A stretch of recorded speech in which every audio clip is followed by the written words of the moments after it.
I travelled over 100 kilometres with this load of ash planks on the roof of my car today. When I arrived home, the load was as safe and secure as when I strapped it on at the other end. It took me a long time to figure out the best way to use ratchet straps. Over the years I've seen some horrible ways that people have used them on their loads. And this is the way that I use ratchet straps when I'm carrying a narrow load such as this load of planks. If I'm driving alone, I put the load on the passenger's side of the car, which in my case is on the left, to improve the overall vehicle load balance. I start by putting the hook over the back of the load towards the middle of the car, and I line the ratcheting mechanism up with the right edge of the roof rack bar.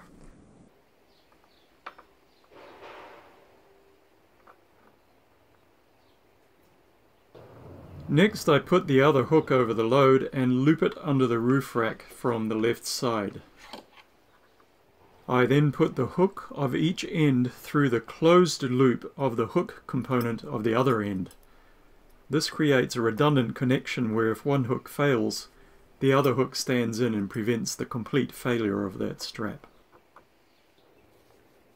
I can then put the loose end of the strap under the roof rack bar from the left, pulling it through and ensuring it doesn't twist or get kinked.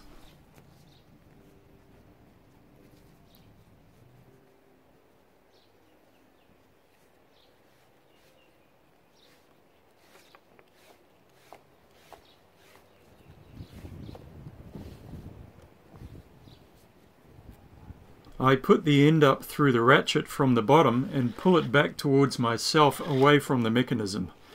I let it fall loosely before tensioning with the ratchet a few times until all the slack in the strap and the load has been removed.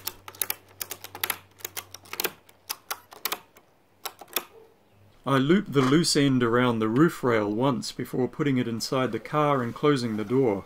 I find that this reduces the annoying noisy vibration that can happen once the car starts moving at highway speeds.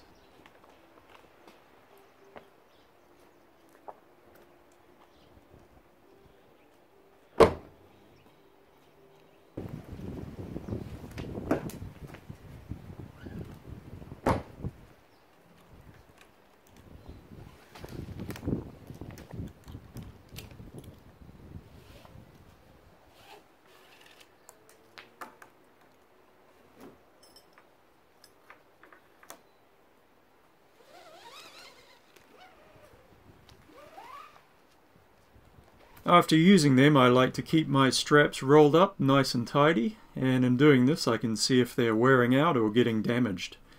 And they're a lot easier to use the next time I need them. Well guys, that's the way I strap my loads to my rack. I've been doing it this way for quite a while, and after trying many other configurations I've found this to work the best for me. If you haven't hit the subscribe button, do that now and keep up to date with all the other stuff that goes on in Takami Woodshop. Alright, cheers guys.